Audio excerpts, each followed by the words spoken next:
ঘরোয়া রান্নার রেসিপিতে সকলকে জানাই স্বাগত। সকলে নিশ্চয়ই ভালো আছেন, সুস্থ আছেন।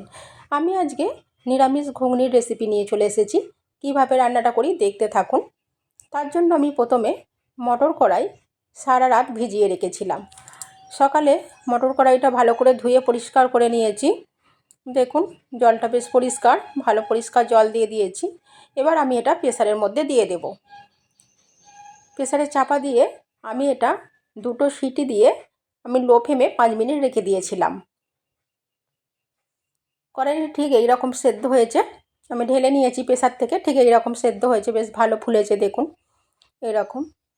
আমি আরেকটা জায়গায় নিয়েছি আলু, ছোট ছোট করে কেটে নিয়েছি। গরম মশলা নিয়েছি, গোটা গরম মশলা, একটা বড় টমেটো কেটে নিয়েছি, আর একটু নারকেল ছোট ছোট করে কেটে নিয়েছি। আমি নারকেল একটু কুচি দেব, তাই একটু ছোট ছোট করে নারকেল কেটে নিয়েছি। কড়াটা এখন গরম হয়ে গেছে। আমি এখানে 3 চামচ সর্ষের তেল দিয়ে দিলাম। তেলের মধ্যে আমি অল্প পরিমাণ হলুদ গুঁড়ো দিয়ে দিচ্ছি, যাতে আলুগুলো দিলে তেলটা না ছিটকায়, সেই জন্য একটু অল্প পরিমাণ হলুদ দিয়ে দিলাম। দিয়ে এবার ছোটো ছোটো করে যে আলুগুলো কেটে রেখেছিলাম ঘুগনিতে দেওয়ার জন্য, সেগুলো আমি এখন একটু ভালো করে ভেজে নেব।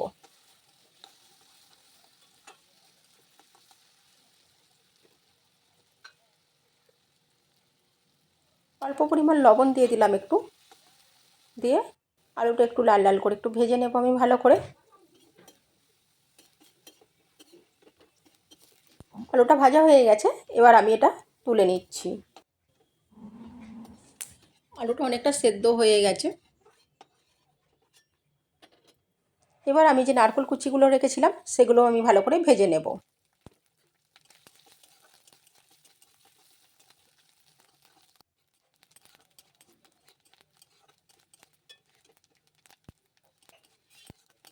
আমি রান্নাটা মিডিয়াম টু লো ফ্লেমে রেখেই করছি, হাই ফ্লেম দিইনি এখানে। আমি নারকেলটা ভেজে নিয়েছি, নারকেলটাও আমি তুলে নিচ্ছি।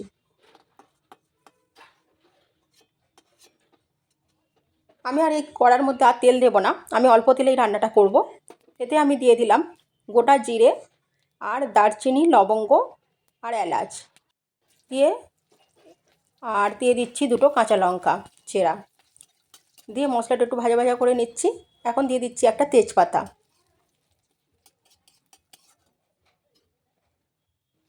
এতে দিয়ে দিলাম অল্প পরিমাণ হলুদ গুঁড়ো। আদা বাটা দেবো, তাদের না তেলটা ছেটকায়, তার জন্য একটু অল্প পরিমাণ হলুদ গুঁড়ো দিয়ে দিলাম। 2 চামচ আদা বাটা দিয়ে দিচ্ছি। ফোড়নটা থেকে সুন্দর গন্ধ উঠে গেছে, তাই আদা বাটাটা এবার দিয়ে দিলাম। দিয়ে ভালো করে একটু কষিয়ে নেব আদা বাটাটা।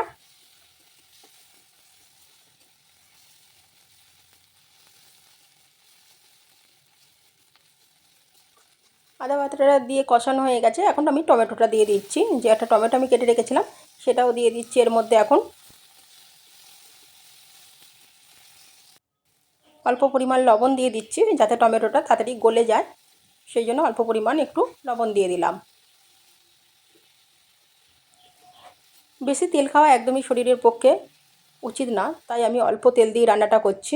টমেটো থেকে জল বেরিয়ে গেছে, গলে গেছে টমেটোটা।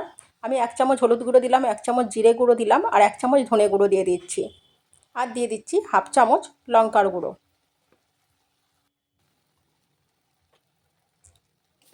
আমি এখানে কোনো কাশ্মীরি লঙ্কা ব্যবহার করব না, শুধু ঝাল লঙ্কার গুঁড়োই আমি হাফ চামচ ব্যবহার করলাম। এবার অল্প পরিমাণ জল দিয়ে আমি ভালো করে মশলাটা কষিয়ে নেব। যেহেতু আমি তেল কম দিয়ে ব্যবহার করছি, তাই এখানে আমার অল্প অল্প মানে জল ব্যবহার করতে হবে মশলাটা কষানোর জন্য, নাহলে মশলাতে কাঁচা গন্ধ থেকে গেলে ভালো লাগবে না। আমি অল্প অল্প জল দিয়ে বেশ মশলাটা ভালো করে কষিয়ে নিচ্ছি। দেখুন তেল ছেড়ে দিয়েছে, মশলাটা খুব সুন্দর আমার এখন কষানো হয়ে গেছে।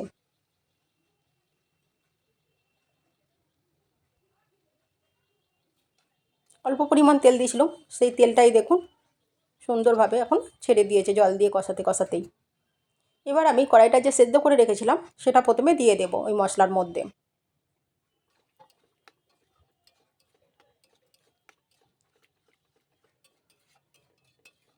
ঘুগনিটা এইভাবে একবার রান্না করবেন, খুব খেতে ভালো হয় হালকা মশলা দিয়ে। আর যে নারকেল আর আলুটা ভেজে রেখেছিলাম সেটাও আমি দিয়ে দিলাম।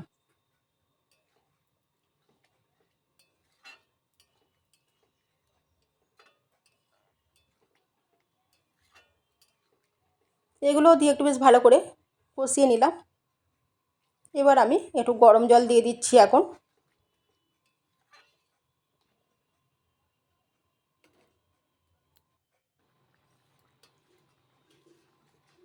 বেশ ভালো করে ফুটে গেছে। গরম জল দিলাম, তাই দেরি হলো না, তাড়াতাড়ি করে হয়ে গেল।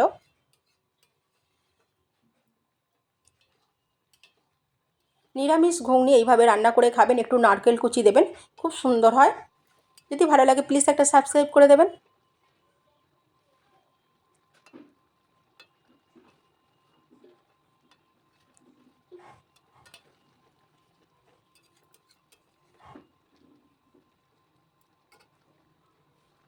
রুটি, লুচি, পরোটার সঙ্গে খেতে খুবই ভালো লাগে, তাই মাঝে মাঝে ঘুরিয়ে ফিরিয়ে ঘুগনি রান্না করলেও ভালো লাগে। আর এখানে আমি দিয়ে দিলাম হাফ চামচের মতো গরম মশলা। আমি আর কোনো কিছু মশলা দেবো না এখানে। দেখুন রান্নাটা আমার হয়ে গেছে। ঠিক এইভাবে একবার বানিয়ে খাবেন, খুব ভালো লাগবে। রুটি, লুচি, পরোটা সবের সঙ্গে খুবই ভালো লাগে এইভাবে নিরামিষভাবে ঘুগনিটা রান্না করবেন। ভালো থাকবেন, সুস্থ থাকবেন, সাবধানে থাকবেন।